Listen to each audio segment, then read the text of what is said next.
The following announcement has been paid for by the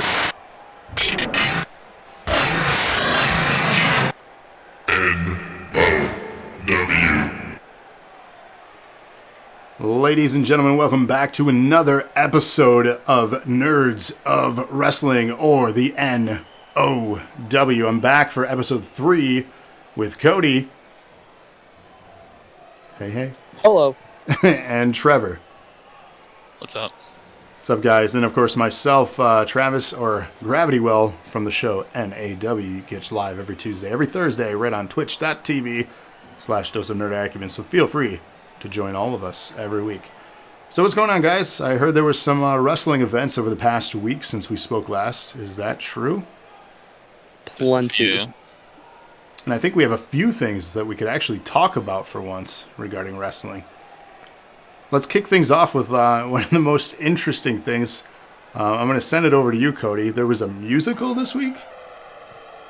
Yeah, so MJF and Chris Jericho did a jazz style musical, very Frank Sinatra, and I mean it has mixed reviews. Me personally, I thought it was if it was something WWE did, it probably wouldn't have been great in my eyes, but I see it different from a new company trying out new things and actually referencing certain things like Family Guy and stuff like that. It was very Seth MacFarlane.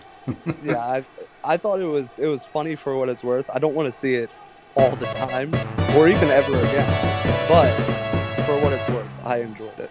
Thanks for the host, MX. Welcome to the show. And you know, it was an interesting thing. I got to give that. They tried something different.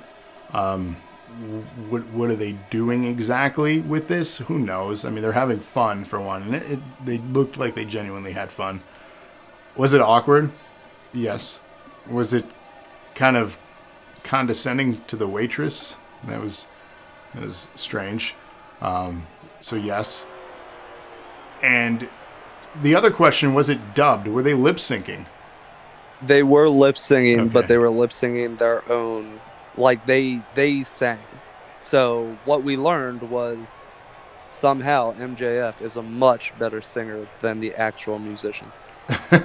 Yeah, you know, I found that interesting too, because they were hitting chords, singing along with each other, and I found that. I mean, I guess it makes sense because Chris Jericho, that's not really his style of singing. And No. From what I've heard, MJF was he used to tour the country doing chorus.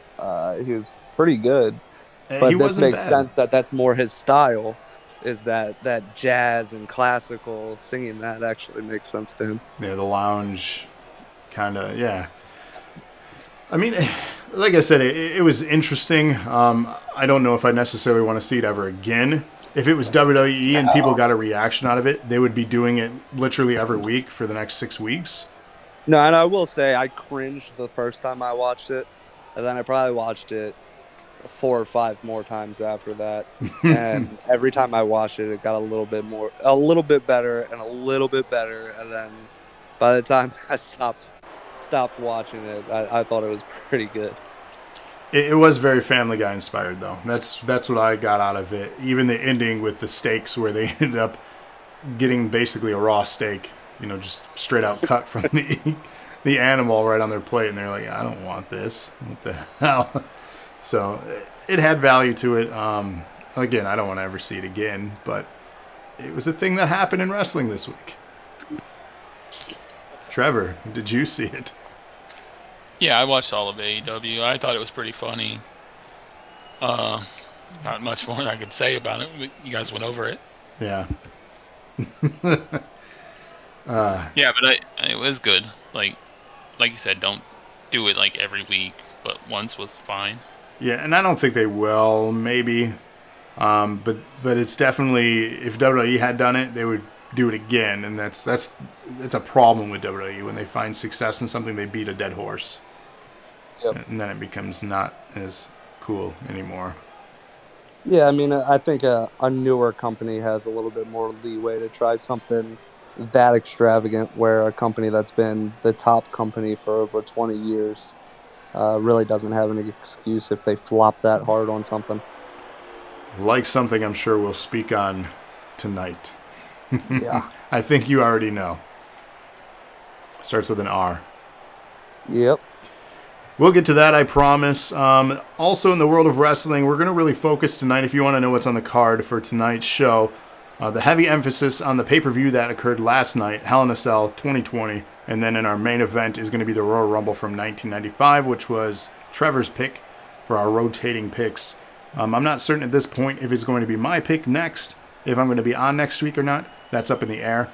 Or we're going to put it out to the community from a list, and then you guys get to pick, and then we'll have a special guest on. Not sure who, but one of you guys, one of you listeners, could be our special guest. And if you want to be on the show, let us know. Again, we're rotating a third chair every now and then, and we'd love to have your thoughts and opinions on the world of wrestling along with our own. So let's hop back in. We're not going to really highlight Raw SmackDown too much unless there are notable things. Go ahead. The only thing I wanted to really highlight with Raw was I really didn't like how, and we talked about it a little bit last week. I feel like they're slowly destroying Retribution. I mean, they destroyed it. Monday was a complete destruction in my mind. With The Fiend. And it didn't get better. Yeah, and it's not like if they would have won the match against Hurt Business, it would have been a little less of a hit. But the fact that they lost to the Hurt Business and then instantly all got destroyed by one guy, it was pretty rough. That match should have ended in a disqualification, big brawl, whatever, them all fighting, and the Fiend just not been there at all. Then that promo they did later on would have been good. Because the promo was decent. The promo was good. It's like, who cares? You just got destroyed by one guy, and the team you've been feuding against that you can't beat for that. That's the thing. Why are they pairing him up in this feud, and what's the Fiend's involvement in this story? Like, it's very confusing. The whole angle has been very confusing. And I mean, if there's a bigger story at the end of this, that's like, oh, they're not drawing that picture very well. No, and I feel like Retribution had so much potential with how they were starting it out. And then as the story progressed, it just got worse and worse, and they're just picking up loss after loss, and it's just becoming another jobber faction that really wrestling doesn't need. No, when they don't need it. When Ali was the leader, I'm like, okay, this could go somewhere, and then, nothing for the week after, and then this, I'm like, so how are we supposed to take these guys seriously? Yeah, the stock value for me is very minimal at this point. They don't do anything for me. Yeah, I mean, you really can't take a guy named Slapjack too serious. Man, you beat me to the punch. We were going to get to that later in the show. Because I didn't know all their names yet. But when I saw it, we'll get to the show from last night, but damn, what the hell? Slapjack. Come on. Yeah, people just been calling him Slap Nuts. Oh, yeah, listen up. Jeez. Why? Anyways, we'll get to that, I promise you. Let's talk about the continued week. On Saturday, you had mentioned, Cody, there was another pay-per-view as an alternative to AEW and WWE. What was that? Impact had a pay-per-view, Bound of Glory. Overall, it was a pretty good show. The wrestling was pretty good on it. They did have a semi-weird match between EC3 and Moose. Moose. Yeah, I mean, that was more of a cinematic match. They're doing cinematic now too? Yeah, I think everybody's testing it out with COVID because, I mean, it is kind of weird not having any fans and everything like that. True, fair enough. Now's the time to test it. It was a pretty good match. The ending ended kind of weird, with EC3 pretty much dropping down to his knees and telling Moose to take him out, which he did, and then EC3 just gets carried off, and It was a little odd, but So they're pushing Moose it then. wasn't it wasn't too bad. Yeah, I mean Moose has been getting the push for a while. Okay. Um, Because I he's know been when getting the push for EC3 about was. a year now. Go ahead. I'm sorry. Moose has been getting a push for about a year now as like this extremely powerful and dangerous guy. Gotcha. Obviously, EC3 rejoining the company recently. Ethan Carter III, the big storyline was with Dixie for his first run in the company when he got his big push. EC3 was a pretty big star before leaving Impact or TNA back then to go to NXT. They dropped the ball on EC3 for the second time with WWE. If you didn't know, he was part of the competition in NXT. Or was it Tough Enough? Was he Tough Enough or NXT? I can't remember. Wait, who was that? I blanked out for a EC3. second. His very first stint with WWE. He was on one of the competitions, whether it was NXT or Tough Enough. I don't remember what it was at that particular time. I want to say it was Tough Enough. Okay. He ultimately was not completely signed to the company after that for very long. He left, went to TNA, built himself up, got a haircut, and he became a star. Nucci and Chet says NXT. Thank you. And he's good. I like the gimmick. The character's good. He had a really good run in Impact. It's unfortunate that they just made him a joke in WWE. Hopefully they do some good work with him being back in Impact. Speaking of back, you have some people that are back in Impact? One sec. Trav, you said you were like shocked they're doing cinematic. Didn't they start the cinematic stuff with the Hardy stuff? Hardy's back?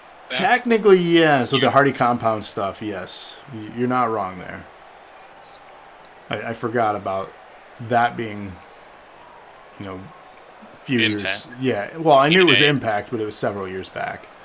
And yeah, I mean, cinematic's been a thing before. So, I mean, they've done stuff like that, edited content outside. But this year has really emphasized the push for cinematic, and it's become a thing in wrestling now. I guess that's why I reacted the way I had done. So, go on though, Cody. Oh, what was that? I was gonna say who else showed up. So MX says James Storm is back. Correct. James Storm is back. So he was actually rumored to possibly have signed with WWE to reform Beer Money. For those of you that don't know who Beer Money is, he was a tag team with Robert Roode. And Rode a they were cooler down to the thinking ring. What was that? I said they rode a cooler down to the ring. Yeah, I mean, it was a pretty good tag team, but it's completely different from what Mr. Robert Roode actually is nowadays. Yeah, it wouldn't fit his character now at all. No. But I feel like he needs a gimmick change, so that would have been good for him. I agree. Because they're just teaming him back up with Dolph Ziggler out of nowhere again, which is just ridiculous. And confusing, but Yeah. Yeah, I mean, the only other thing that I wanted to go over about Bound for Glory was the championship match. Eric Young lost his title to Rich Swann. And actually, it was a very, very, very good match. A very good back and forth. Great storytelling. Eric Young's just so good. WWE really, really, really dropped the ball with that guy. Well, it was Sanity as a whole, really. Yeah, I mean, Sanity, they never even got the main roster push. They debuted and then did nothing. And then they got in trouble for speaking out about it and got split up. They sent one of them back to UK. Who did they send back? Killian Dane they sent to NXT. NXT UK though, of all places, didn't he end up going there? Alexander Wolf. Wolf got sent to UK. Yeah. So they all just got split apart, and Nikki Cross was the only one that started to get pushed. I mean, deservedly, she's a good talent. So, and Yeah, I'm but I glad think she dropped the Sanity as a character. whole- yeah, Sanity as a whole was just so good and had so much potential that they completely dropped the ball at that. They were great in NXT. If you were like a diehard NXT fan at that time when they were dominating down there, it was great to watch. They easily could have been a dominant faction on the main roster, just causing chaos. I'd love an episode sometime discussing why things work so well down in NXT and then get just horribly handled on the main roster. And I know the simple excuse is, well, Vince or Triple H or creative, but even the people that have the same gimmick, there are just things that are lost from a giant arena compared to a more personal audience. And maybe that's the simple reason, too. But I'd love an Bayley. episode sometime. And Bayley, but I mean, Bayley is in the best character I've ever seen right now. Like the best stuff we've seen. I meant her original character, the happy-go-lucky, worked well with the audience because she could interact with them. But Right. then when it's the much She's bigger, she's just a female Chris Jericho right now. And it's wonderful. We'll get to that too. She had a match last night at the pay-per-view. So, I mean, overall, like, is that something that you'd recommend listeners if they are not a frequent Impact viewer to check out this pay-per-view?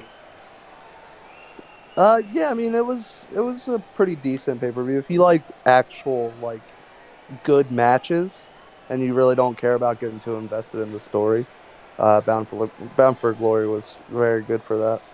Perfect. And they have the app. If you want to pay for it, it's like $7 or $10 a month. You get their archive content. But there are also free sites too, which we could put in the description.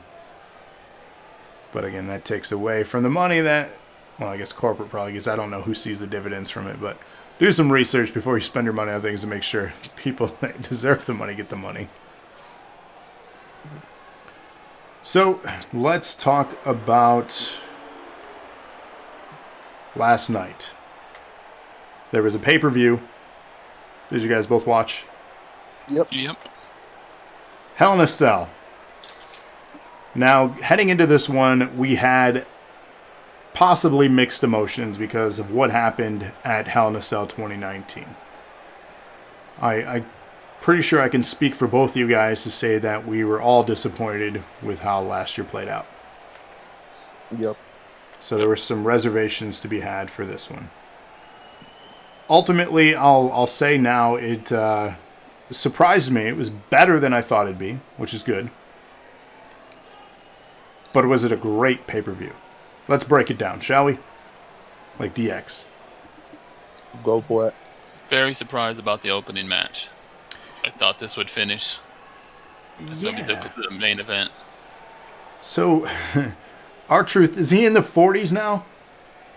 For the Yes. 24/7 championship. It was an actual legit match. That was on the pre-show. I didn't watch the pre-show. Oh, gotcha. So I'll run through the pre-show real quick. R-Truth defended his title against Drew Gulak for the 24/7 championship. A very short match, ended with Lucha House Party. Who else ran down? A bunch of people ran down and chased them out of there after R-Truth won.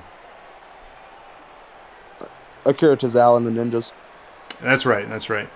So they're continuing that. R-Truth's still fantastic. I think he's a great talent. He plays the character very well. I just hate the belt. This is just such a dumb belt. It's overstayed its welcome. And Drew Gulak, like, you were just not too long ago feuding with Daniel Bryan, and like, what are we doing with him? I don't know. I thought how the match started was really funny though. I did enjoy that. So recall, like, how did it start? So Drew Gulak was acting like he was talking to Little Jimmy, who, if anybody knows who Little Jimmy is, he's R-Truth's imaginary friend. No, he's real though. Yeah, he's real. Gulak then punted Little Jimmy and trying to get a rise out of R-Truth, which worked. And R-Truth exploded. And I did love the start of that match just because the whole Little Jimmy thing. R-Truth is just fantastic. Oh, he sells it so well. His facial he doesn't- expression during that. He was like, "Are Yeah, you he doesn't serious?" get nearly enough credit. No, he's a great talent. He's been around a long time. So I just hate the way that the 24/7 belt is just everybody. 90% of them are, oh, we rolled you up. That's the end. oh, At it's least like with the the hardcore hardcore belt. title, well, they at least hit people with stuff, and that would be like, okay, I can see that getting a pin off of a chair shot, but just the Yeah, roll and up every time, and it's like, But they caught you by players. surprise. we've even seen people get pinned off of like one punch and falling to the ground and getting pinned. They weren't prepared. I mean, I guess, but you see them take a lot more than that in actual matches. They must have had food poisoning, Cody. Wow, you're gonna go that low on me. I had to it fit. We'll go with that. I'll accept it. So that was the pre-show. They still have an hour-long pre-show with one match and just playing the same trailers we see all week long, hyping up things. I just wish they did more or shorten the pre-show. It doesn't need to be an hour. And I agree with you. it's just one of those, like, I don't know. 30 minutes is great. NXT does 30 and it works. So, hey, WWE, you don't need an hour pre-show to show trailers and commercials that we've already seen. Like, this shouldn't be a commercial anyways. It's a freaking pay-per-view. Yeah, I mean, an IC title match would have been nice. You got to get the Legends' opinions. Do we, though? Oh, speaking of, Yeah. Jeff Jarrett was on the panel. That was nice to see. Well, was I it heard that. something quack quack? Ducky? Yeah, Booker Yeah. T's little thing. Ducky, quack. Yeah, I don't know. Booker T, I don't like him on commentary. That's just my No. opinion. I know there are people that like him. He's not my favorite on commentary. He's a great talent in the ring. Shucky There it Ducky, is. there you go, thank you. See, I just ignore him on commentary. I didn't like him when he was on Impact on commentary. I preferred his time in WCW. I didn't like him in WWE. A lot of the stuff that he did with him there, they diminished his value. But that's for another topic too. 2012 flashbacks coming back. Good I Lord. like Wade Barrett on commentary from NXT now. Yeah, I like he's a better great in the speaker. He's a great speaker. But yeah, you say he's not in the arena ever? No, he's not a wrestler anymore, which he still could be. He's in the prime of his life right now, Is he though? Isn't he? How old is he? He's got to be almost 40. mid-30s. No. I could do a quick Google search real quick. Yeah, if you don't mind, I'm betting he's in his 40s. There's no way he's still in his 30s. Wade Barrett is... Oh, okay, so he is 40. Yeah, He had just turned 40 in August. I'm afraid I've got some bad news. But I mean, Randy Orton's 40, so what does that really hurt? No, it's fine. Some can hang, some don't, and that's the game. Not Triple H, but the game reference. I'm not saying he can't or can hang. I'm getting all mixed up here in names and things. Speaking of Randy Orton, we'll get to him. He played a very important role in this particular pay-per-view. But let's kick off the actual pay-per-view itself, which was surprising to me. And Trevor, I think you mentioned that as well. Roman Reigns, Jey Uso, Hell in a Cell I Quit match kicking off the show. Yeah, I really thought this would have been the main event. For as much effort they've put into this storyline, I feel it should have been. It was an odd choice. The only reason I don't think it was is because the ending, like how it played out at the end there with the storytelling. I don't know if that would have been like a good go-off point, but I think it could have worked. You know, honestly, pay-per-view going off the air with the Anoa family standing there and, making him the head of the table, if you will. Yeah. Acknowledging him. Acknowledge me. Yeah, Trevor. that would have been better than it opening the match. And honestly, for me, I love the storytelling. I've loved this whole storyline. But that match just felt like it dragged and dragged and dragged. And I looked at my phone at the end of the match, and it was 7:50, meaning we had 50 minutes of just the ref asking way too many times. Well, the match itself didn't get started until 7:15. So 15 minutes into the pay-per-view is when the actual match started. Yeah, so you're still looking at 35 minutes. It was a 30-minute match almost. I It was just a felt long like it match. went so long. It was. It dragged. It definitely I dragged. have decent match, but a little slow. But the storytelling throughout was pretty damn good. MX and chat I says, enjoyed it. Go ahead. Even if it wasn't a spot. There wasn't a lot of big spots. What there was, I thought was really good.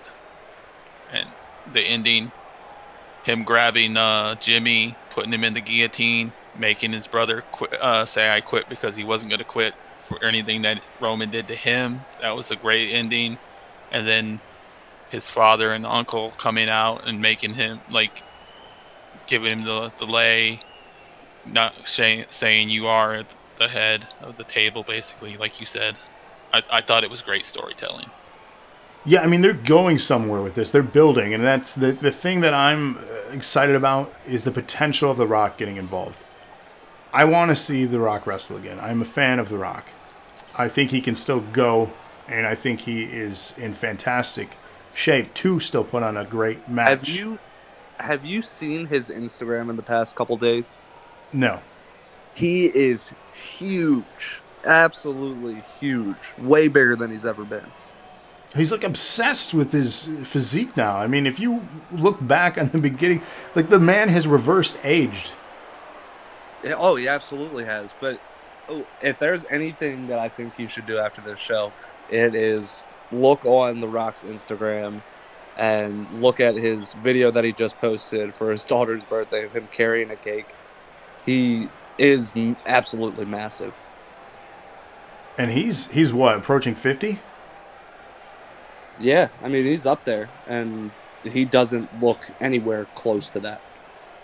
No, I'm excited for the potential match there. At what point, though, because that's a Mania match. I don't see them, well, maybe Rumble, but it should be a Mania match. Yeah, that has to be Mania. Yeah, I think Roman has to keep the title till then. Well, he's not dropping it before that. Who else do you introduce in this feud, though, to kill time? Like, we've already seen 2 J matches. Does Jimmy come in? Well, now you have Seth over there now, which we are probably going to see that. No. We have AJ. I mean, that's AJ's fine. on Raw. Yeah, AJ's on Raw. But you're right. Seth's busy and preoccupied with the Mysterios. You can have Mysterio. No. I don't think that's going to... That's going way too long. I don't think that's going to last too much longer. I mean... He's got to have a couple people. I don't even know. Like, even the conclusion of this story last night, like, is it over? Obviously, we're continuing to get more personal. I see a trilogy. I see one more. I think they're gonna have they're gonna be a faction now, because that was the stipulation. If either they become like his servant and recognize him as the head of the table, or he disowns them from the family, and nobody in the family will speak to them. So are they not going to then... What they could do is have him not defend the belt at Survivor Series, put him in a traditional Survivor Series elimination match, get 2 more people for this family support. All right. The rumor is him, the Usos, and Naomi at the moment. I haven't even seen her on SmackDown or Raw. You would have to have in a while. Tamina in there. Yeah, you could throw Tamina in there as well. Do we have to have Tamina? What's wrong with Tamina? I mean, that is their family. Yeah, but is she a good wrestler? No. I think she's way better than she... She's better than, I don't know. better than Nia Jax. I just find her boring. She's way better than Nia Jax. I like Nia better, but she's the worst because she hurts people. So I do agree that she needs to go back and get trained about more. Nia Jax matches are boring. They're the same. MX says, the F you me, do we have to have Tamina? What do you mean by that? Hey, it's my opinion. Fuck you. Wow. There goes the one listener we have. But yeah, the thing is, they could play it safe, and they've done it in the past before where the champion doesn't necessarily defend the belt at Survivor Series. So, Shade says, Nakata. What's up, Nakata? Happy Halloween, my friend. Cross is watching. Not really, but shout out to Cross. That poor guy. We were gonna have a star rating for this, or are we just doing that for the retro? I just did it for the retro. We can throw one out there if you want. So I would have gave this one a 4-star. 4-star, Cody. Yeah, I would have gave it 3. It dragged too long. I just did it for the story. Yeah, I like the was story. great. 4 for the story, 3 because it took way too long to get it out. Yeah, I mean, creativeness, I Quit match in a Hell in a Cell, it could have been more. And we'll get to the other Hell in a Cell matches because there were 3 of them in this show. Too many, but, you know. I'll give it a 3 out of 5 just because they could have utilized the actual structure better, and they didn't. Our next match was Elias and Jeff Hardy, with Elias going over Hardy by disqualification.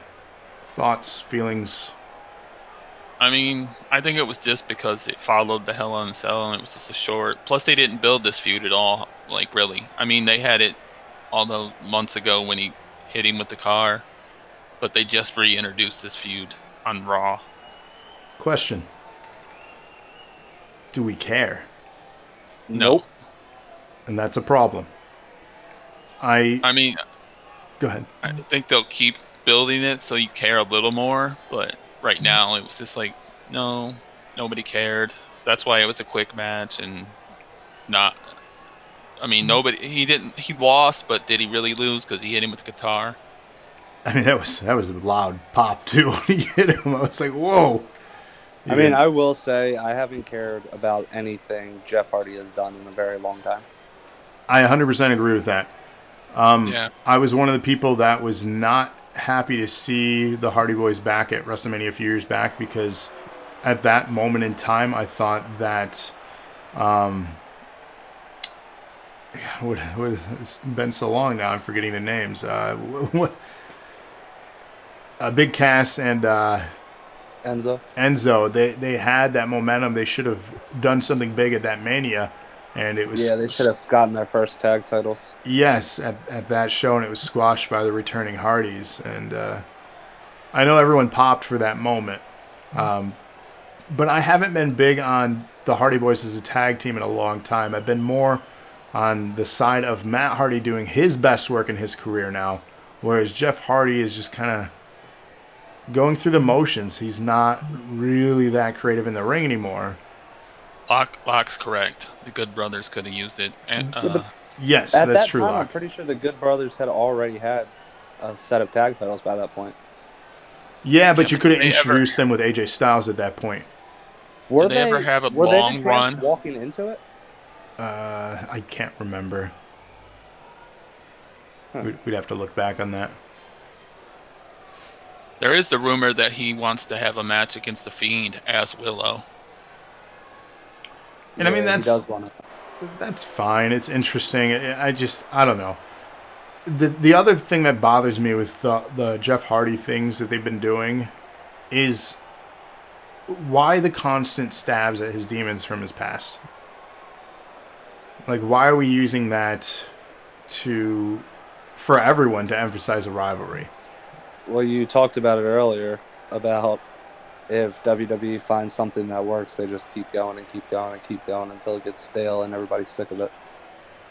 Yeah. Shout out Netcutter. Happy Halloween to you.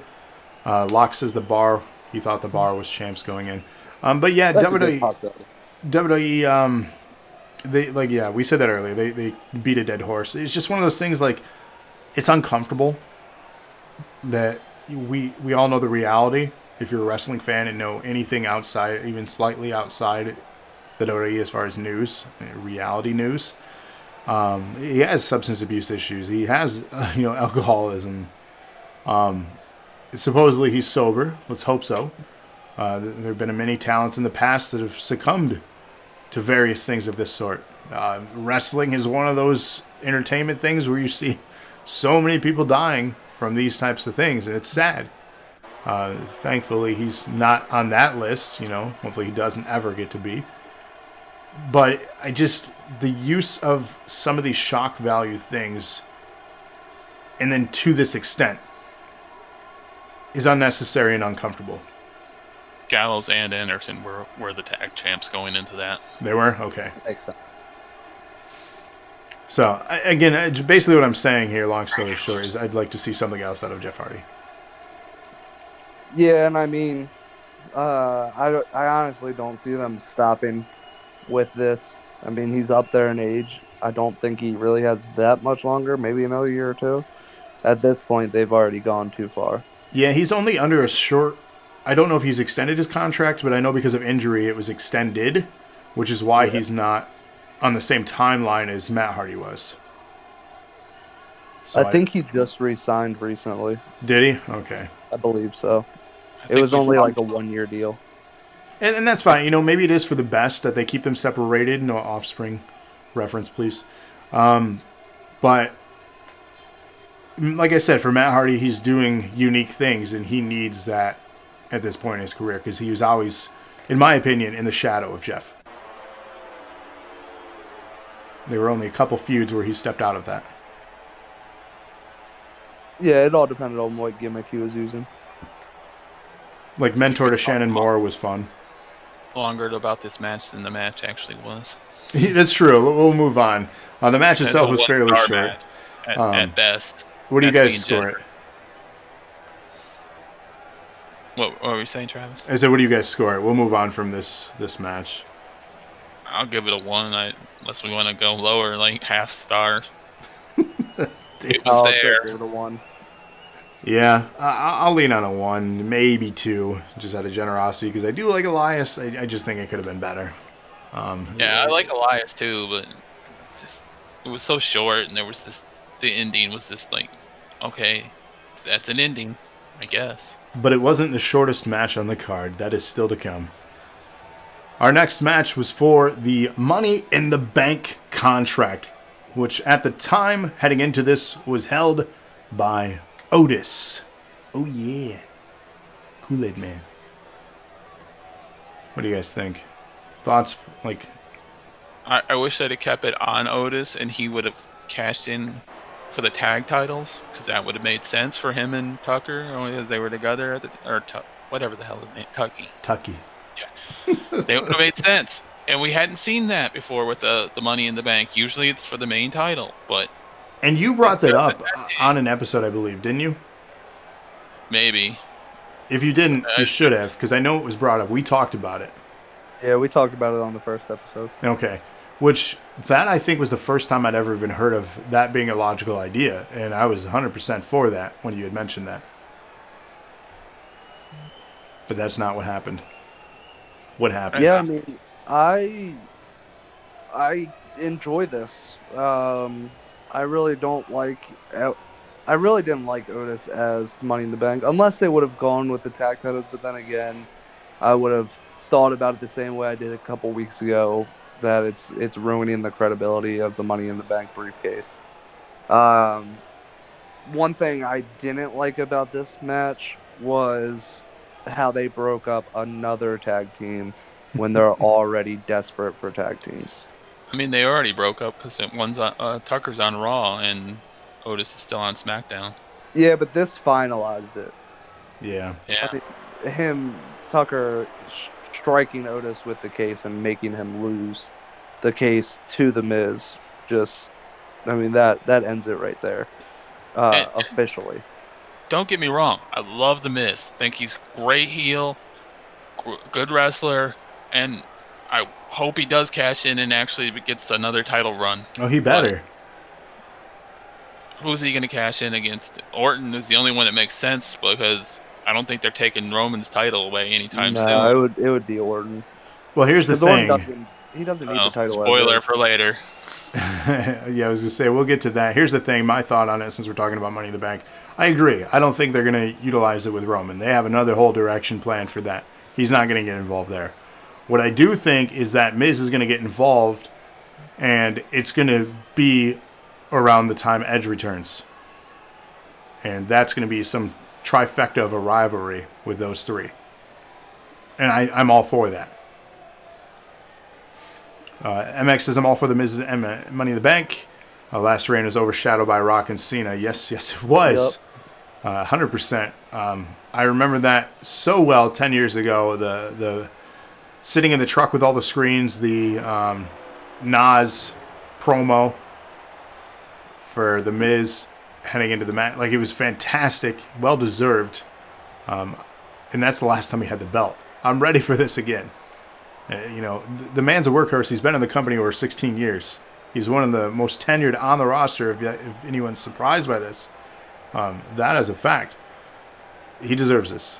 But personally, I think the direction that they should go or will go is related with Edge's return from injury and going after Orton and having those three feuding heading into Mania. Because to me, that's money. He's great on the mic. Well, all three are. Yeah, I was just talking about because him in the match. But yes, they all are great in the mic. But him, the Miz, is just like so good on the mic right now. He can make you hate him. He was only okay as a face, but as a heel, I hate that guy. Yeah, he's a natural heel. Most people do. I'm like, I love him because he's awesome. And Pun intended, huh? Yeah. Awesome.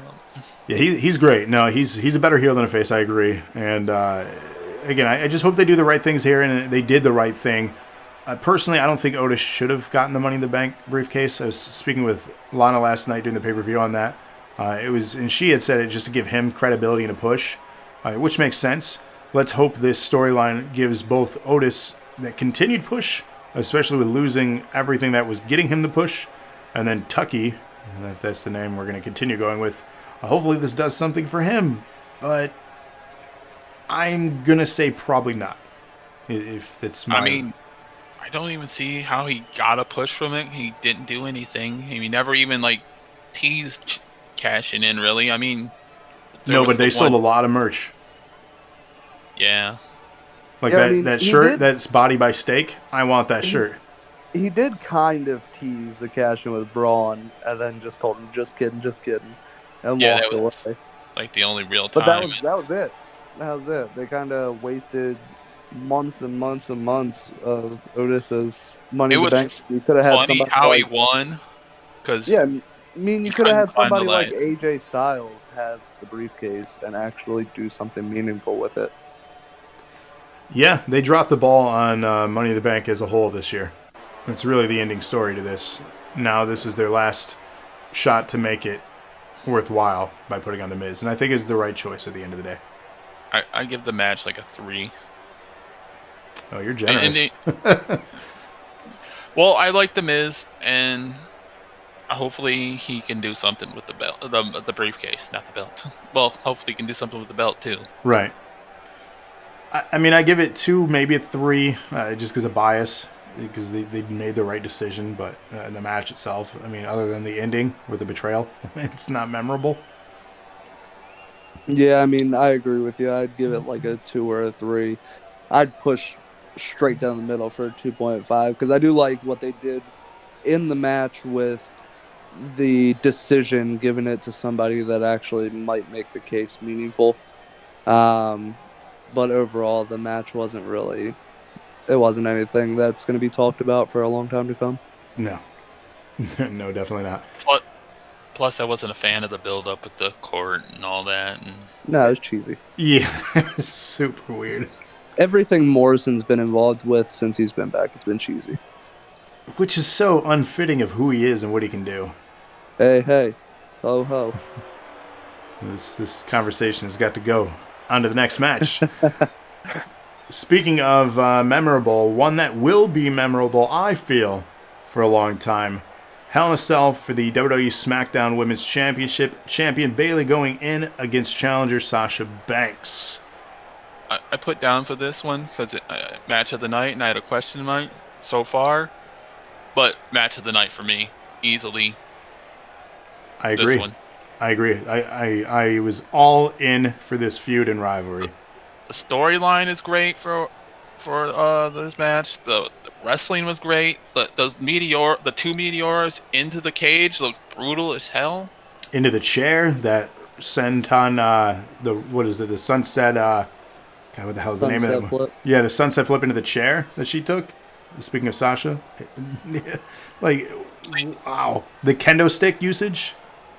except for the two tied together. That was a It little didn't weak. work out, but the innovation spot, stuff that we haven't seen Yes. yet in a Hell in a Cell, that's what I admired here. They were stepping it up and showcasing why they are the best in the division. This And I is just what we want to want. point out, Sasha Banks, every time she is in a Hell in a Cell match, she turns it to absolute gold. And because last year she had that match with Becky Lynch, and that match was match of the night. This year she has one with Bailey, and it's match of the night. Stuff we've never seen before in Hell in a Cell matches, and it was just absolutely phenomenal. So I was watching a documentary on Bailey preparing for this match and giving, the real story of herself out of character and thoughts and emotions. She highlighted one fact. Sasha Banks had never won a Hell in a Cell match leading into this. So it was at that point I knew, and at the point in this rivalry, now's the time. And I feel they made the right decision by having Sasha Banks go over Bailey. Spoiler alert. I'm glad Sasha won, but I was a little surprised. I thought they might have her lose and then go off TV for a while and then come back, win the Rumble, and then at Mania. Who else is on TV right now, though? That's the thing. It's so shallow. The Yeah, whole roster is so shallow. They can't do that. Yeah. And you would kind of deflate the feud by having it come back again. I mean, now is the time to pull the trigger. They pulled it perfectly. There was a lot of emotion invested into this story, and that was the end of this chapter. Yeah, this is what we want from the women's division. More storylines like this and great wrestling. Well, this is what we want from any division. This is wrestling. Yes. Not just random matches. These two have had the build up. There was parts that weren't great, but then for the most part, this has been a great story. Yeah, I've enjoyed it. Locke said this ended what was the longest women's championship run of the modern era, from his understanding. That is fact, yes. Bailey is, for cumulative, for the women's championship, she is second of all time for cumulative days as champion. She is beating Charlotte and her, over a dozen or whatever it is now, title reigns. Yeah, she's over 900 days total. Yeah, the only one that beat her is Moolah with 7,000 because I think it's 10,000. It was over a course of a decade. Yeah. But it's because they didn't have the title on the show for that long either. If you recall, the championship belt didn't return until the late 90s. Well, that and Moolah wouldn't let anybody beat her. Yeah. In her contract. But yeah, I give this one, honestly, the innovative spots, the great storytelling, the use of the structure, the emotion. I give it a 5 out of 5. This is my first, since we brought the show back, perfect score for a match. I take that back. Yeah. No, I give a 5 out of 5 the HBK Triple H Retro one. So my second 5 out of 5. But it's worthy of such. Yeah, I can give this one a 5. This was easily the best match. Yeah, I'd also give this a 5. I think this match was their best match together, not just the best match of the night. And that includes their NXT TakeOver match. I think this surpassed that by quite a margin. And I mean, the real payoff for us fans, too, if you've been watching since the network launched and you've had the privilege of having the network since day one and seeing all that early NXT stuff, you got to see these talents rise from obscurity. They were homegrown talents. They weren't anything elsewhere, really. I mean, I guess Bailey was independent, but that's about it. These are homegrown talents, mostly. So we've got to see these two rise and have the success, well-deserved success. Yeah. Should have been main event. But hey, we'll speak on that in a moment here. That I can agree with. I can agree with that one being the main event. We talked about Retribution. Well, let's talk about Retribution. Slapjack getting to challenge Bobby Lashley in a match that was not promoted for the card originally for the United States Championship. A 3-minute and 50-second match. Yeah, I'm not gonna call him Slapjack. I'm gonna call him Shane Thorne, because Slapjack's just a ridiculous name. Oh, it's awful. Uh, That's a card so game. so I'm just gonna call him his normal name, Shane Thorne, because hopefully he goes back to that very soon. Um, yeah, that match again. I just like on Monday night, it did nothing for Retribution but bring them down even lower than they already were. And just losing that quickly to Bobby Lashley. Yes, Slapjack Shane Thorne is probably the worst member of Retribution, but not only did Bobby Lashley beat him, but when they came in to jump him, they all lost. Yeah, it They was got like scared out of the ring by just Bobby Lashley, the and rest two of of them them. are huge men. The Yeah, rest of them were coming down, and I'm like, why are you coming down to help him? He's easily taking care of all four of them. Yeah, he easily took all of them out, which is just it, it's awful for Retribution as a whole. This is not gonna go. I can't take them serious now. Most wrestling fans can't take them serious now. This has absolutely ruined them. I have Whatever that. push they had before, it's gone. I just can't take it. No, I just can't take it Yeah, serious anymore. and it's It's dead. gone. Yeah, just like that. It's gone. Her business, Uh, best thing on Raw I or Raw. I Wow, like the Hurt Raw. Business. Raw. You shouldn't have these two together right now if you're trying to build towards a Survivor Series match, which looks like what they wanted to do. But does anybody care? Do we Here's want to the see that thing match? that kind of sucks. They should be utilizing non-on-screen NXT talent like they've done with jobbers in the past. If you want to properly build Retribution, just have them destroying people for weeks on weeks and weeks. Same with Hurt Business. Don't have two things you're trying to build as being credible, feuding with each other, and have a squash match with one of the members, and then have him take out the entire faction. Bad booking. I have zero faith that they can rejuvenate Retribution. Second time in a week, one person has taken out the whole faction. Yeah, this is bad. And like you said, I think any fan right now is not on board with that. And for that reason, I give this a -4. Negative Yeah. 4. I Can we don't give even- negatives? They've No ruined. score. Yeah, they've ruined such a greatly potential thing. This faction has at least one very, very good wrestler on it that is just getting punished at this point.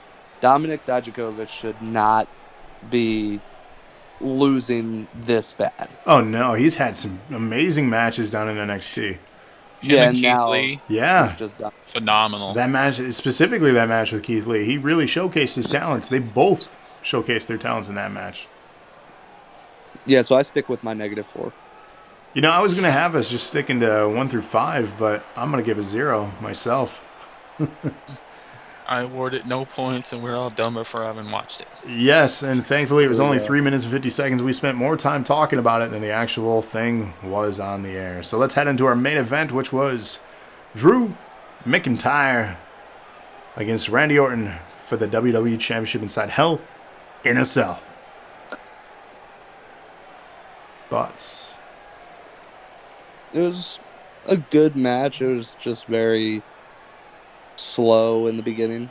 Definitely picked up towards the end, but it's any typical Randy Orton match. It's very slow paced, and I'm not gonna lie, I dozed off last night during this match and had to rewatch it again today. Just it's just not my style of wrestling. It's very slow paced and didn't do much for me. And it doesn't help that these two, we've seen them nonstop since right after Mania. Basically, yeah. All summer. And you know it's Just going to been keep going. nonstop. Yeah, and it's just going to keep going, and this feud is dragging way too long. It truly is, and I don't think it was supposed to be the original plan here. I'm sure they had many other plans, but this year's been upside down as it was. The biggest thing, and regarding upside down, which is my stance in support of Drew McIntyre, ever since he won the Rumble, I've been upside down with my support for him. I was very excited when he returned to NXT, when he won the championship there, when they did big things with him on the main roster, the heel push. I was like, okay, This guy is good. He sucks as a face. I don't like him. I don't like him on the mic as a face. I don't like him in the ring as a face. I did not like his run as champion one bit. I didn't think it was that bad. I liked it, but I Better think than Braun. it would have been better with Yeah.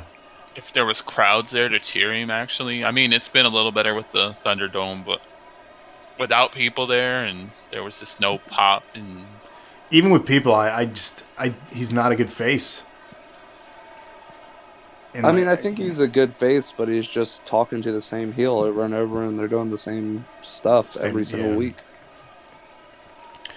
That doesn't help the case at all. No, that does not help. The thing that I disliked about this match the most were the weird transitions to spots. Transition to get outside of the cell, a transition to fight on top of the cell, the transition to get to the very visible footsteps only on that spot, conveniently in front of the table, which was conveniently extra padded for a spot that looked pretty painful that he took. And then the weird transition to get him back into the ring to finish the match. Like, it was just, the transitions were very forced. I didn't like that they went up and then we're halfway down for the fall off spot. I mean, if Shane can jump off the top of that thing and he's older than, well, I don't know if he's older than Orton, but he's definitely older than Orton. He's in his 50s now, I believe. Yeah, well, if he can do it, then one of them could have fell off the top from up there. Because those screens, though. That's a lot to ask, though. It is a lot to ask, especially somebody that competes, multiple times a week, where Shane only shows up for a match every now and then. Yeah, I mean, you asked me to jump off that cell onto, even if it's a padded table, I'm probably going to tell you to kick rocks. For the first time in watching wrestling, I actually seeing those two, and I don't know if it was the angles, the lighting, or having those Thunderdome screens around, seeing all the electrical stuff. For the first time as a wrestling fan, I was like, that's really high, and that's making me nervous for both of them right now.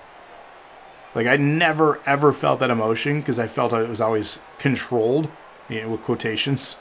Controlled as can be, even though people have fallen through accidentally, Mick Foley. I was just kind of like, that's sketchy right now. What are they doing? Yeah, that's very high up. I mean, obviously people can jump off of it and be safe, but I mean, it is a tall task to say, hey, jump off of this thing. Yeah. The only people that would really do it are guys like Shane and Kevin Owens will do it, and that's maybe Jeff Hardy, but that's about it. Yeah, it takes a special talent to do something like that, because, I mean, I've jumped off stuff in my life. I'm not jumping off that thing. It was a little weird that it had the pipe up there, too. Just like, did he climb up there and put that on there before, like, anybody else was in the building? Yeah, I don't know. It was weird. And, maybe it's the red cell, too, that makes it more intimidating. I don't know. But that was weird. But I was laughing, though, at the foot holders on the side, because I'd never seen that before. I don't think that's ever been a thing. And they also had a camera on the inside. Go ahead. Randy Orton luxury getting some footholds. I guess. I mean, whatever reason, hey, go for it. Whatever helps you guys be safe. I don't want to see really anyone getting hurt, but the camera too. Did you guys notice the camera mounted on the cell? I've never noticed that before. No. Yeah, if you go back and watch, there's a camera mounted on the side of the cell. There's like a bar that reaches out. It's on camera side, so in the same direction that we see, so you can't see it other than a few choice angles. So I thought that was weird, and I don't know if it was used. There were a couple other camera spots too, the rotating around the corners, like the high angle shots, like if it was almost like a drone or something. I thought that was interesting shots they were doing. So they're just trying things out, and I appreciate the innovativeness. It's what stepped them up to the visual appeal that they are now compared to other companies. So it's just weird. It's things I notice every now and then when they're trying them out. Just like the corner cameras, when they used to have cameras in the corner. I know New Japan has done that. A lot of companies have done that in the past, AEW but still does. AEW still does it. Okay, so I know that's a thing. It's just it's weird to sometimes see them testing out things randomly and not even acknowledging that they're doing so. Well, AEW does it very blatantly. To like John Moxley like goes up and talks to it. Does he? Yeah, like he puts his like face in the camera and talks That's funny. like after matches. Breaking the fourth wall. Oh, he does every single time. Let's get to our main feature, which is the rotating. Unless we have any other thoughts or emotions we want to add. Again, Orton's the champion. We talked about right decision. Personally, I feel. Yeah, I mean, Randy Orton deserves it for what it's worth. I mean, he's been the best heel of the year for sure. But I mean, I think he's just a transitional champion at this point. To throw A 14-time transitional champion. He's Yeah, I mean, tied you with look Triple H now. Keep in mind. If you look at the guys that have all these title reigns, not many of them are that high in the cumulative. A lot of heels aren't, though. I don't think. I could be wrong with that sentiment. No, but I don't even think John Cena's really that high. A lot of his titles he lost very quickly. Yeah, when he was feuding with Edge years and years ago, they were back and forth with the title exchanges. Yeah. And I mean, almost like a next pay-per-view basis, so every like 4 weeks, 3 weeks. What do you guys give score for this one? Oh yeah, we should probably score it. I give it a 3. I was thinking 3.5. Yeah, I'd say 3. It might have been a 4 if it didn't make me fall asleep. Overall, for the pay-per-view, though, I would give the whole thing a 4, just based on the first and the women's match mainly. But I mean, the last match was good. Ish, but yeah, I'd lean 3.5, 4. Is better than expected. I'd give it a 3. I wouldn't give it that high. I don't think. I really don't think a lot of the matches were that good. I think the women's match saved it. Yeah. The opening match, like I said before, I thought it was just way too long. It was very good storytelling, but I just thought it was way too long. And that kind of became a theme with all of the Hell in a Cell matches besides the women's match. Well, yeah, they took up half the card. That's why we only had 6. Felt so long and drawn out that you really didn't need all that for no real spots being done. At this point, just do the whole show inside the Hell in a Cell. Yeah, I don't think the Hell in a Cell was needed for any of them. The women's match would probably be the one that was used the most. So, but the other two were just like they were just a match. The Cell was just there for most. I know they went on top of it, but it didn't really do anything with that except for toss him off the side halfway down. Yeah. Sasha at least used it with the knees, the Meteoras, and other spots. Sasha Banks is just so good. Well, here's hoping they continue to improve and it continues to get better because it still has potential, obviously, with our score to be better next year. So here's hoping. Yeah, well, like I said, get rid of the Hell in a Cell as the pay-per-view. Make it just a match that comes around once in a while. I agree. Or Halloween Havoc. Don't just make it NXT's Halloween Havoc. As speaking of, that's this week Wednesday. Brought to you by Shotzi. That's weird, too. So let's time travel a bit to one of the potentially most recognizable or talked about spots in Royal Rumble history. Let's go back to the year 1995 and kick off with, yes, Pamela Anderson arriving in a limo to the roster, cheering her on. Man, were you excited back then to see that? Nope, I was 1. You were 1? I was 10, so I was 16, recall. so yes. Yeah, okay, I was going to say, yeah, you probably would have been. I was more excited seeing her with Tommy Lee. You said what now? I was more excited seeing her with Tommy Lee. Yikes. Yeah, there was. This one's not for the kids, apparently. Vince opens the show with Jerry the King Lawler, so they're on commentary. Pamela gets escorted to her dressing room. We kick off the show with the Intercontinental Championship match. Razor Ramon, the bad guy, against Jeff Jarrett with the roadie. What do you guys think? I like this one. I mean, it wasn't the greatest match, but it was a decent opener. I liked Razor Ramon always, and I never had a problem with Double J. It just wasn't like a favorite. It was just a mediocre match, I thought. I mean, it was a good opener. Yeah, I have like a 3-star for this one because it was kind of funny how Double J goaded him to coming back after he had already won the match but didn't win the title. So he used Razor's machismo, calling him a coward. They kept saying that. They kept saying machismo during the match on commentary. It's cracking me up. I always liked Vince on commentary before he was Mr. McMahon, though. The dude knows how to tell a story. You got to give him that. He may not be in his prime anymore if he's still in control of certain things or if he's got the final say, but he knew how to tell a story. He's very old school, though, clearly, because he's old school as far as his content approach, but you can always tell what he has creative control over. For this, I said Razor was in his prime. And I may get hate mail for this, or you may agree with me, but Razor is better than Nash. I don't like Diesel. I always like Diesel. I don't think the only value Diesel ever truly had was his mic work. I don't think he's a good in-ring performer.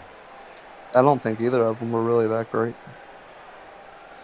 I think Razor had a lot of value. I think he was a good in-ring performer during these few years. He had a short window of greatness. So some of my notes were later within a year, of course, the Outsiders, Hall and Nash, would end up going to WCW after this. This is an introductory angle for Rhodey. We would end up knowing him more so as the Road Dogg. So Jeff Jarrett kind of introduced us to that. This was really good Jeff Jarrett work. He would get better as the 90s would go on.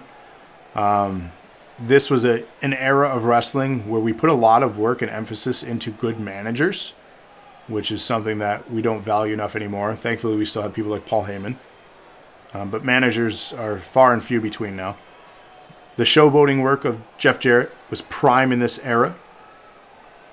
And we had a lot of back and forth with match restarting, the injury angle where the match just kind of fell apart with Razor and then him trying to overcome it. And then pinfall victory, Jeff Jarrett becomes IC champion. I give it a 3 out of 5. Yeah, I gave it a 3. But him working the knee after Rhodey hit him with that chop block, and then he collapsed because of it. That's how the Double J got the pin with the small package. Was really good. Like a good ending, made sense. Yeah, I mean it was a good transition. It was giving Jeff Jarrett credibility he needed at this time. Quick shout out to Batman in chat. Thanks for the host, checking us out. I remember being pissed because Razor lost when I was a kid. When I was 16, so kid. Still a kid. You're super into it at that age, so understandable. Cody, any additional, or Trevor, anybody? No, I mean, I thought it was a pretty average match. It was well worked, and I've never really liked small package endings, but neither do most. That's what she said. That's what I was going for. Anyway, you started this. If we don't have any more on the opening match, again, a good opener for the Royal Rumble to kick things off. We then go backstage with Todd Pettengill and Pamela Anderson opening up gifts, which were mostly merch items. WWE, it felt like merch items. It felt like basically all of them were merch items. Product. You got a Lex placement. Luger shirt and everything. One else. size fits all. Yeah. Very awkward. It was weird. And then it was like pre-Attitude Era too. They tried to have like some awkward like sexual spot with it. Yeah, especially later. Yeah. We'll get to that. So that was weird. And then we segued to. Go ahead. Pettingill's mullet was not good. Oh, it was on point. It was on point. Yeah, I'm a fan of mullets.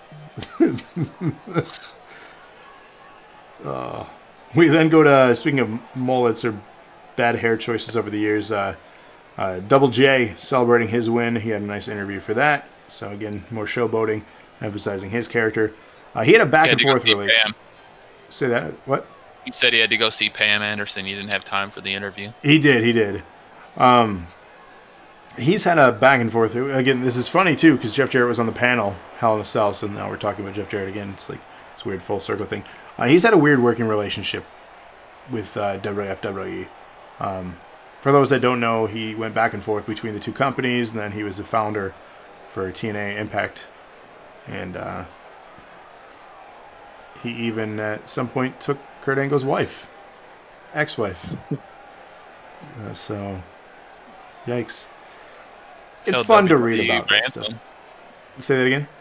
He held them WWE for ransom too to make him lose the title to China. Remember, he wasn't under contract anymore. Yeah, that was. Made him pay him a bunch of money to lose. Yeah, wasn't it like a good housekeeping match or around that time that was like a thing that Jericho did and China and Jarrett and. I don't remember exactly. I just know he lost the Intercontinental title to China that night. Yeah, it was like, I want to say it was Survivor Series 99 or around that time period. Just weird stuff. He's got an interesting, if you ever get a chance, read up on him. He's had an interesting wrestling life. Our next match on the card, we have Taker, IRS. Thoughts? It's Taker. It's a Taker match. Slow entrance. I love IRS and $1 Million Man together. They were just like a perfect team. Money Inc. Yeah, they were one of the best heel tag teams in the old school days. I agree. Cody? I didn't like this match. Honestly, I think this Taker had a really bad couple of years of his career, and this was around that time. I just really didn't like the match. And IRS, I really don't like them much either, and I never really did. And even looking back at history, I mean, it just was like extremely played out and just kind of there.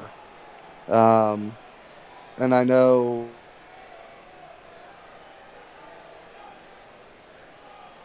We lose him. Trevor. Oh no. Did I lose you guys? If I did, I can't hear either of you guys. If you can still hear me.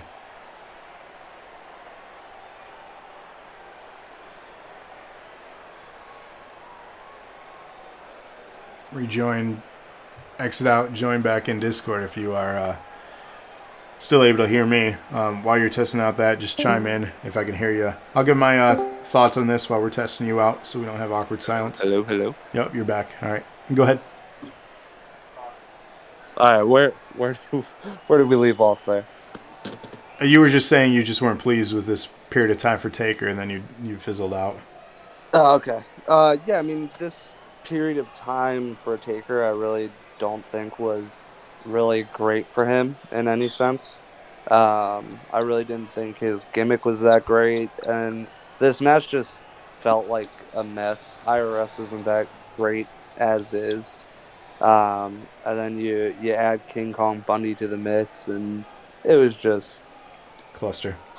Yeah, it was just a cluster. Yeah, I mean, I agree. So this is the Paul Bearer, era. It's been around for a little while at this point. I had a joke too. How does Taker get his wins? He earns them. Wow. So you're welcome for that. Yeah. Ooh. Yeah, I know. Whatever. I even added that to my notes because I had said it while watching this with Lana. She didn't appreciate it. No one appreciates it. That's fine. It's not for everybody. Not for everybody. I said this is the slower taker. Hey, I'm getting booed now. These sound effects. Batman appreciate it. He likes it. Thank you, Batman. We got one person. Thank you. That's all that matters. Yeah, the old man gives you credit for a dad joke. Hey, somebody's got it. So I said this is a slower taker style, average pacing. Taker 1, the Disciple guys run in, and King Kong. My notes I have King Kong Bunny, not Bundy. Thank you, typo. It was average. It was fine for this era. Like, it works, but it's not great. But it's not just god awful. I give it a 3. I didn't know really how to score this because it was fine. Like, I didn't hate it. You get a 3 because it's Taker. Right. Like, it was fine. He hit his spots. The character was sold. Money Inc. was good. Like, but it wasn't like, yeah, that was amazing. I want to watch it again. I gave it a 2. A 2? That's fair. I was around 2-3, but I went with a 3. So. Yeah. It's hard when it's not out of 10, you know? When it's out of 5, it's like, in whole numbers, that makes it all more difficult. Anything else we want to add, though, to that one? Nope, just get into this fun next match. You're excited for this one. Let's go backstage, though, with a recap of Nash, a.k.a. Diesel, backstage preparing for his match against Hart. And then we see a Hart interview recap as well, building to this. And what is building to is the WWF Championship. Hart, Diesel for his title. I mean, were these really interviews? They both just said they didn't have time for this. They were getting ready. I mean, that's what you got. I don't know. Go ahead. Somebody give me your thoughts. Kick this thing off, because I got a lot on this one. I really liked this match. I thought it was a great match overall. I just hated the ending of it. I love Diesel's entrance, though. With the truck and the glass breaking. Yeah, I mean, I just think this match was a complete spectacle. And it was a great match overall. The only thing I didn't like about this match was the ending. So, I mean, my initial reaction, this plays into with my thoughts and feedback on the Rumble match itself, too. If I could have changed one thing on this pay-per-view and how I booked it, would be 2 people swapping spots in matches. That would be swapping Bret Hart with, I'm drawing a blank now, British Bulldog. Okay. So putting Bulldog against Diesel to tell a similar story, but having Hart have the role in the Rumble match that Bulldog had. And we'll get to why as we talk about the show more. But that's my initial reaction. If I could change anything from the booking on how I would have booked something, would have been that way, if that makes sense. Okay. Trevor? I liked how Bret Hart was more aggressive, and he was like doing stuff that he normally wouldn't do, that he should have been probably disqualified for, but since it was a championship match, you know, the ref was letting shit go, and then all the crazy run-ins, and Shawn hitting Diesel, Owen hitting Bret, and then everything else later on. I remember who all ran in. I have it here somewhere. I got the notes, too. But, yeah, all the... Go ahead. No, go ahead. Yeah, it was, HBK, Owen, Backlund, Double J, and the Roadie all interfered in this match at some point at the end. So I have a question. Yeah, I enjoyed the chaos. Yeah, I like this match. I like how Bret was playing possum when he went in, and when Diesel went in for the jackknife, he rolled him up and almost got the pin, and the ref got knocked down, and that's when everybody came out there and they couldn't just let it go on anymore. I don't mind the draw because I think they was trying to keep them both strong. it would have been nice to have a winner, but So, question. The Lawrence Taylor spot with Vince McMahon then apologizing for something that happened, was that to build for the next WrestleMania? yeah, they had a match, Bam Bam and Lawrence Taylor. Okay. I wondered, because that was awkward, and I'm trying to review this in a vacuum and not have it like reasons for leading up to something else. Even though I'm doing that with this particular match in the Rumble and how it would have changed booking, but it just, I had forgotten about what that was all playing into, so it was a weird I did random like spot. Diesel ended up clearing everybody and then saved Brett, even though he could have just kicked each other's asses. And then they shook hands, and that was the end. Yeah.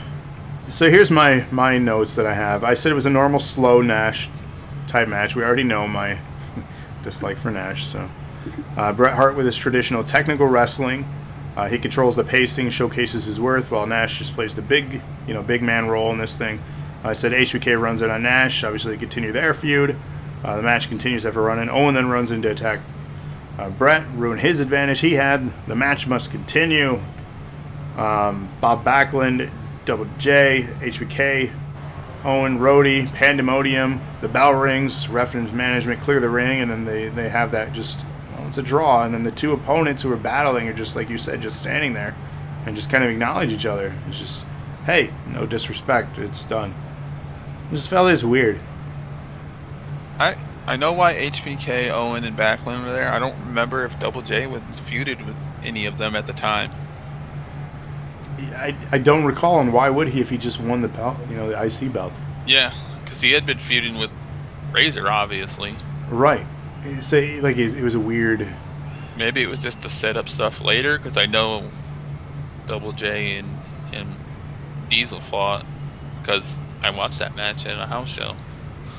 Right. It's potential there. Ultimately, I was just not pleased with this match. It didn't do much for me. I gave it a 2 out of 5. Yeah, I gave it a 4. I I liked gave it. it a 4 as well. And that's fine. I mean, we're all going to have different opinions, so that's why I like doing these. Anything else we want to add to this? Nope. No.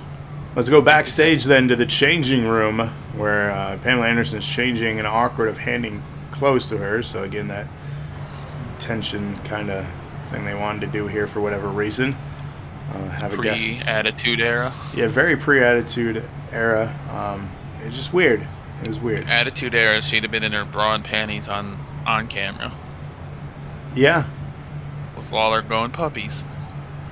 I mean, the attire choice was slightly revealing later for the entrance, for the Rumble match, but definitely we're getting ready for the Attitude Era at this point. Lawler claiming to have a date with her later. The man's a creep. We then go to another interview. Bob Holly, it's a Sparky plug, and the 1-2-3 Kid. Why were they a tag team again? I think they were just thrown together because the Smoking Guns were out. That's what they said. I don't... But they weren't, though, because didn't Smoking Guns... And spoiler alert, didn't Smoking Guns take the belts from them pretty quickly after this match? The next night. Was it the next night? That's what I thought. I thought it was pretty soon. Yeah, but at the start of the tournament, they said the Smoking Guns were hurt in a rodeo. Is what I don't know what was the real reason. They missed the tournament to injury, and the Smoking Guns didn't have the titles before. It was Shawn Michaels and Diesel. That's why they had the tournament. They broke up. Yeah, and Shawn Michaels threw his half the titles in the garbage and vacated it. Gotcha. They had all the belts at one point. That's what their whole thing was: 2 dudes with attitudes, 2 dudes with all the straps, or some shit like that. That's right. Yeah, but the Smoking Guns did end up winning the titles the very next night, which made this whole tournament kind of pointless. Yeah. I mean, obviously we're doing this in a vacuum, but in the grand picture of it all, it is weird. And the match, obviously, in itself, I felt it was pointless. Bam Bam, Tatanka, another weird tag team. I get there was a story around it. Bob they Holly... were both on the $1 Million man's right, team. and I get that. And they managed a lot of people, but it's weird. Like at this point in these people's careers, this is what we're doing. Like it's pre anything worthwhile for Bob Holly, pre anything worthwhile for 123 Kid, and then Bam Bam really not in his stride. He was better outside of WWF. And Tatanka, I mean, at Never this point, yeah, like we've seen some stuff. He was just but, all chops. Yeah, he was fine, but He had the story with Luger before he was with the $1 Million Man, and that's like and that's the most it. memorable thing about him. So I mean, in all, like for me, it was an average match. There was like a weird spot where 123 hit Holly. Like it was like almost a misstep and an awkward sell. Like he went back to the corner after that. It seemed like a messy match. And then like the quote fan favorites, even if you can say that, get the win. I gave it a 2 out of 5. You guys want to give your thoughts? I gave it a 2. Yeah, I gave it a 3. I didn't hate the match. I thought it was a pretty decent match. The only real notes I have for this match is where's X-Pac's goatee? He's the kid still. He doesn't have He was facial a hair yet. kid. That's it. That's all I took from that entire match. He's just a goofy looking dude. I don't know. He's got a weird face without that goatee. Yeah. It was weird how they got the win too, because Tatanka hit the rope when he was going. Bam Bam was going for the moonsault. Like it looked. I guess it was just messy. didn't look like it was, yeah. It was just, and then of course, I got in the notes after the match. LT's laughing at Bam Bam, which just set up their Mania match. Right, and I think they headlined 11, didn't they? I think so, and I don't remember it being a good match. No, because didn't all the other players like come out and do something too? Yeah, I don't remember it all that well. I just remember not being good, so I'm just like, So then we head towards our main event of the show, which we get promos from various people in the Rumble and last year's recap. We're finally getting out of the era of just people backstage yelling at a camera about what they're going to do in the Rumble. If you go back and watch early Rumbles, they're tough to watch. They're not good whatsoever. And then the promos on the idea of whomever is going to win it is just like, really? Really, Earthquake? No. You're not going to. Then last year's Rumble was the one with Brett and Sean, or Brett and Lex going out at the same time. Yeah, and that was a decent story to be told. And I'll get to the story that's told in this one and then why I wanted to swap people. So Pamela, as mentioned, comes out in an outfit, ... King is doing his normal, ... which we talked about. And then we have our two, entrant 1 and entrant 2, HBK and British Bulldog. And is it just me, or was this Royal Rumble on fast forward? Yeah, that's what I got. It's a short, very short. I thought I had to look it up to see if it was the shortest. It wasn't, but it was pretty damn close because they were coming every 60 seconds. So I've looked at a lot of, I've watched a lot of Royal Rumbles and gone back, and typically around the time of Royal Rumbles, I'll go back and watch a bunch of them. The 90s had very short Royal Rumbles. It was kind of just everybody gets in the ring, everybody gets thrown out, and you're done. But that's not necessarily like the Royal Rumbles these days lasts about an hour or so. The average time for Royal Rumbles back then was about half.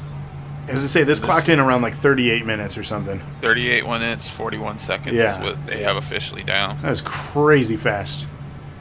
It also felt like there was a ton of jobber type characters in this one. Yes, and I'm glad you pointed that out.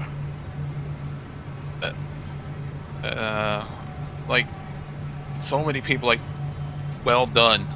Like, who the hell are these guys? And honestly, that's the problem I have with the Royal Rumble match altogether, is when you have too many jobbers in there, we all kind of know who the last few are going to be, unless they're going to surprise us, which rarely, if you look back at the history of the Royal Rumbles, has ever happened, if at all. You kind of have an idea of who the top few that have potential winning it, and it's generally your upper mid-carders, 2 main eventers already that are going to win it. Yeah, At but did we least, really, in this time, did we really have 15 to 20 people that you can think of that would have been possibilities to win this match? but that's the problem. Like, Because some nowadays, yeah, like we have 30 people that easily could win the match. But back in these days, they only had like 5 to 10 people that they ever pushed at a time. right, and that was the problem. And this is exactly why, if you look at the start of the Monday Night Wars, why they started off on the wrong foot and were getting beat. Your credible talents were going elsewhere. The more known names were elsewhere. You had Duke the Dumpster in the Royal Rumble. Is he going to win and go to WrestleMania? No. Mm, So to me, I said if I was going to describe this particular Rumble match as anything, is it felt like a match between HBK and the British Bulldog with people running in during it and then getting eliminated. Yeah, I mean, the only other people that were in this match that had potential to win was Owen, maybe. Lex. Lex. You had Mabel, who Crush. Mabel was just King of the Ring this year, wasn't he? 95 or 96. I think Owen was 95. I don't think he was king yet because he didn't come out as King Mabel. You think he was Yeah. still a face? It was men on a mission. Still, they were the good Yeah. guys. It was around this time, though. I mean, Mabel, maybe, but he was going to get his push, I guess, the next year if that's when he won King of the Ring. Well, Stone and then Cold, that's it. when he wins 96, 97, 96? I can't remember now. I think it's 97. Maybe it's early 96. Yeah, it is one of those two, but I say 96 does make more sense now because they were trying to build the star, and that was right when it had to be 96 because Triple H was supposed to win, but when Hall and Nash left, they did the curtain call. Yeah, maybe Mabel was 95, and I want to say then maybe 94 was Owen. Yeah, so just a few months before this, Mabel was King of the Ring. Yeah, he was getting the push later that year. Yeah, so I mean, they're the only people that you could think, if you look at the entire roster of possibilities that could have won this match, you have 4, maybe 5. And that's the yeah. problem. And then you have guys like Doink. So I Doink said, was at least better than some of the other ones in this. That is true. yeah, I said there were too many low card, which we really tackled here. Too many low card entrants. I mentioned, as you guys mentioned too, with Mabel, there was a really cool exchange between Bundy and Mabel when they met. I was like, this is cool to see. Obviously, if you don't know much about King Kong Bundy, he headlined WrestleMania 2 in a steel cage match against Hulk Hogan. So he's at this point a tenured, long-term, probably overstayed his welcome talent. But cool to see him giving a nod to somebody like Mabel. It's like an exchange, passing of the torch, if you will, if there's even that for mid-carders. Crush was a misused talent. Even WCW didn't do well with him. Yeah. You had Fatu in there, but the soon-to-be Rikishi, when he was a little smaller. So that was cool to see. There was a weird spot. I don't know if you guys caught this, where Bulldog took a weird clothesline from HBK and Crush. Do you guys recall that at all? No. So if you get a chance, skim through it. There's a point where HBK and Crush teamed together to do a clothesline to Bulldog. And it's weird. It's almost like it was botched, and he didn't take it well. I don't know if that was intentional, but it didn't look good. But as I mentioned at the beginning of this is a historic Royal Rumble for a major reason. It has the iconic moment where HBK holds on with one hand and one foot touching the ground, which they emphasize, and Bulldog's music hits as he thought they won, or he had won it, but then HBK comes back in the ring quickly and eliminates during his celebration. And then they emphasize with the replays, and it's still brought up to this day anytime there's a Royal Rumble, that particular almost elimination. And then the emphasis on the rules, where only one foot touched the ground. And then, of course, entering number 1 and going all the way. Vince says, we know he's not going to Mania. Yeah. And, yeah, I mean, one of the most iconic Royal Rumble spots of all time that still gets used today. Certain spots exactly like that. Um, I think it's pretty overplayed to this point. So watching it nowadays, it's not as impressive as it was back then. Well, especially after Kofi. Yeah, then now we have guys doing so much crazier things, and And even even girls with Naomi. Naomi doing stuff. Yeah, so I mean, they've stepped up the game in creativity as far as that's concerned. So for me, I mean, historical moment. This I did it in a vacuum. I did it as far as a match itself. It was a story being told, and I said we should have swapped out Bulldog for Bret Hart because of their rivalry.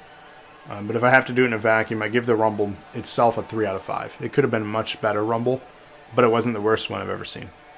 Yeah, I give it. mean, the only reason I disagree with that point of you saying that they should have swapped Bret Hart and British Bulldog is Bret Hart did have key a key impact in this match. I mean, he took out one of the only, like we just said, there was only a few people that realistically could have won this match, and Bret Hart took out one of them during his entrance. Yeah, he took out Owen first, and then he attacked Backlund later. I mean, Backlund wasn't going to win, but he did take him out. Right. Yeah, so I mean, he had a pretty key role in this match. And British Bulldog, I don't think he gets nearly enough respect as he should. No, but that's why I would have put him in the championship match to give him a singles match, as ultimately all this was a singles match between HBK anyways. And I just think that HBK and Brett have had great chemistry. I mean, if you look at their rivalry, they're one of the most notable rivalries in the 90s for wrestling. Having that be the story in the middle of a Royal Rumble match on top of everything they did would have been a fun storyline. But I don't think that it would have been as easy to convince Brett to lose like that to HBK. Yeah, Pam it's pretty. looking back at it. Sean. Go ahead. Somebody go. Oh, you're good. I was just saying, looking back at it, it's kind of hard to tell Brett anything. Yeah, I mean, he's stubborn, but he's trying to rep his brand and reputation too at the same time, and he's going against at the time an egomaniac of HBK. For sure. So I was saying Pam seemed very uncomfortable with Sean dancing with her. I mean, wouldn't you? She looked like she was into his entrance though. He was looking like a Chippendales dancer coming down. It's just One thing. The one guy of the Heavenly Bodies, Jimmy Del Rey. That guy always looks very nasty to me. Now, why are they the heavenly bodies? Like, is that really a heavenly body? No, neither one. And he just always was like, you're very I don't know, something about him just was always like, ugh. Yeah, creep factor. Yeah. They just look like old dads at the barbecue with their shirts off. It's just weird. They're the old guys at the rundown strip clubs. Ugh. That's a heavenly body right there. I'm gonna move. Is that really how we're closing this thing? It's such a low point. Oh man. We could talk about the AEW tournament they had though, real quick. Oh yeah, That was decent. There you go. Yeah, Bring that's that up something as we we have a should few have more talked about. minutes. Honestly, if you aren't into AEW or haven't given it a chance, this week was the episode to watch. Absolutely. Yeah, I mean, great matches overall. The entire tournament was great. Even the tag match was a great match. Like, there wasn't any bad matches. Even Kenny Omega squashing Sonny Kiss. It was That was a good done. way to introduce the cleaner to AEW. Yeah, I mean, you bring the cleaner in. He comes out of the. They hint that he's going to come out of the heel entrance, but he came out of the face entrance. And he comes out and just V-trigger One Winged Angel. It's done. And just beautifully done. Wait. They have a heel and face entrance? I've never noticed that. Yeah, so Yeah. if you watch AEW, I know they have notice two. two tunnels. Yeah. The one on the left, the heels come out of. The one on the right, the faces come out of. I've never. Has this been acknowledged, or is this just a Yes. thing? Really? Yeah, it's acknowledged. Oh, Yeah, that and is. if you pay attention, you'll notice all the heels come out of the left one and all the faces come out of the right one. But it's what you feel that you are. So Kenny Omega, he doesn't feel like he's a heel yet, so he's still coming out of the right one. I don't know how I feel. I don't. Did you just figure that out? I didn't. Well, yeah, you just told me. I didn't know that was a thing. Yeah. I don't know if I love it or I hate it. Like, It's unique. I mean, Impact had two entrances. They had one on each side. But did they do it that way too? I honestly don't know. I just know that AEW has a heel tunnel and a face tunnel. They get you to the same place, but, you know. Bat misses the right one would be busy on NAW. On NAW? Wouldn't it be the left? Don't we have more heels? Left one would be busy. Yeah, we have a lot of heels. We have too many heels. Everybody's a heel. Everybody just wants to be an a-hole. Unfortunately, Ray Phoenix was hurt and he gave up his win, so his brother Penta's going to be in the match next week. And they even did that really well. So Ray Phoenix ended up beating Pentagon, but Eddie Kingston announced that Ray Phoenix was hurt and Pentagon would be taking his place, which Ray looked very distraught about it, like he was angry about it. That might have been an online exclusive, though, that interview. Gotcha. Because I don't remember saying it on the actual episode. Well, I got some catching up to do, and if you guys haven't watched it... It wasn't on the actual episode. I seen it was on there, but I haven't watched it yet. But I heard, because they didn't know he was going to be out. Yeah, I think they're pushing... This might honestly be a work. I don't think he's actually hurt. He does... So, if you actually watch Ray Phoenix matches, a lot of them, he sells very well and looks like he's hurt. If you go back to Lucha Underground, he does this thing where he'll get laid out and it looks really bad and he like drools on the ground like he's like literally knocked out. But it's just him selling. He's just a very good salesman when it comes to that. So I don't know if he was actually hurt or not. But I think they're pushing this story to kind of break up Ray Phoenix and Pentagon. They're just pushing it further and further. Well, it's on my DVR, so I'm going to have to go check that out. I'm looking at it's a great match. One thing is I'm going to leave this with a cliffhanger for our listeners. If I am on the next episode, I have decided the event for us to watch.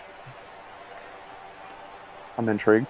And what I'm going to try to do for my picks is keep it in the historic month that we're in currently. So since November is this weekend already, which is incredible, so our next episode will be November of 2020, I want to take it back to a classic, well, maybe not considered classic yet, but a previous November pay-per-view. We're going to go back to the year 2012 for Survivor Series. Ooh, okay. So, if you guys are listeners, we go in rotation. Cody went first, Trevor went second. It is my turn for pick. The following will be you guys as listeners. If you join us on social media, we're going to pull up a poll on a couple weeks' time for the next one or leading up to it, so you guys can pick the fourth one we review, and then we'll start it all over again. We'll be back to Cody for his next pick. But for mine, Survivor Series 2012, available on the WWE Network. Check it out. And should I give you a preview of what's notable for this one? Sure. Or you just want to go back and discover it on your own? I think we're going to do both anyway. All right, I'll give you guys... Watch it. I'll give you... Well, you have to watch it anyways if you want to partake in the review. But for viewers, this one is notable for a few reasons, but the most notable is the on-screen debut of The Shield. Yes. Plus, so much more on this show. A lot of things to digest. I'm just reviewing the card again. And, yeah, I'm... It's going to be a fun one. I think so. I'm excited for this, and, yeah, I'm excited to rewatch this one. So, check it out. Again, Survivor Series 2012, available on WWE Network. It'll be our next episode. Other than that, you can check us out on social media. We are the Nerds of Wrestling. We have an Instagram if you want to follow us there. We don't really post a lot. Locke says on-screen or main roster. I believe both. It's the main roster and on-screen debut of them for WWE. Yeah. The main roster on-screen debut. Yeah, they were in NXT it's leading main up to this. roster. Yeah. So I won't This dive. isn't where they had an in-ring debut, but No in-ring. This is their appearance on the main roster. So. correct. You've seen them on NXT prior to this. Yes. If you watched. They were a if thing. you didn't, they were completely new to you. So check that out. That'll be our next episode. At this point, maybe Sunday, maybe Monday. I don't know when we're going to do the next one. We have a Twitter. Does NOW have a Twitter? It's news to me. Who's asking? I don't know. Locke's confirmed we have a Twitter. I know DNA has one. I don't know if NOW. If it does, I'm not active at all on there, and I don't know who manages it then. If we do have one, but follow us. Again, we're not really active there live. If you want to be part of the community and most active, join us on Discord. NOW DNA. So yes, yeah, that is a thing. And so Locke knows who has access. We have access apparently. We're not active on there, but most active. Join us on Discord. Join us under anything Dose of Nerd Acumen, which is the parent channel of all this type of content. Under that umbrella, we have people like Locke Steady. We have people like Trevor. We have people like Kevin, myself, Lana. Did I say Locke already? I'll say it again for good value. We have a ton of people. And then Cody here on the Nerds of Wrestling podcast. We have so many people that have done content in the past for us, and hopefully many more in the future. DNA is a great community of people as well outside of just the streamers. Again, amazing community. Thankful to have each and every one of them as listeners, as viewers to any of our live content. Check us out on Twitch here. If you're listening back on a podcast platform, it's twitch.tv/Dose of Nerd Acumen. Join us anytime live. Turn on those notifications to know and never miss an episode of anything we do. Because I guarantee there's something on our channel for you. And if you're unsure, check out our archives, youtube.com/Dose of Nerd Acumen. Over 750 videos at your fingertips on demand whenever you want, anywhere you want. As long as you can access YouTube. Give us a like. Yeah, you could watch it on the toilet. It's a great place. Because some of our content might have been shit. But that's okay. I wasn't going there. Hey, I went there anyways. I could diss my own previous stuff. It's all about growing and being better and growing this community to give exactly what you guys are looking for, an escape from the reality out there. Because that reality sometimes can be also shit. And on that note, thank you, Cody. Thank you, Trevor. It's been another great episode of NOW. We'll see you guys on the next one, and make sure you join us this Thursday. DK, shout out to you. When Disaster Strikes, 8 p.m. special start time. Well, I guess standard start time now. No show tomorrow, right? No show tomorrow. No, only shows this Thursday night, 8 p.m. Eastern Standard Time. When Disaster Strikes pay-per-view, our 266th episode of NAW. Holy hell. On Wednesday on YouTube, we have Mikey. Yes. 10 o'clock. Mikey Nightmare. 10 o'clock. YouTube. Check him out. It's been fun, though. Thank you, guys. Night, everybody. Thanks for coming. Thanks for listening. Listen to the playback. Cody? Good night, nerds. And we're out.